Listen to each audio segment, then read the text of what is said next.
يوم المعاد نبينا طه المختار حي الهادي بأجمل ذكرى صلوا معنا يا حضار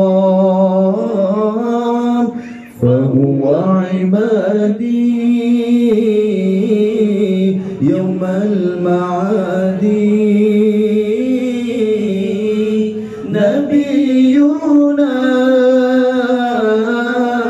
طه المختار حي الهادي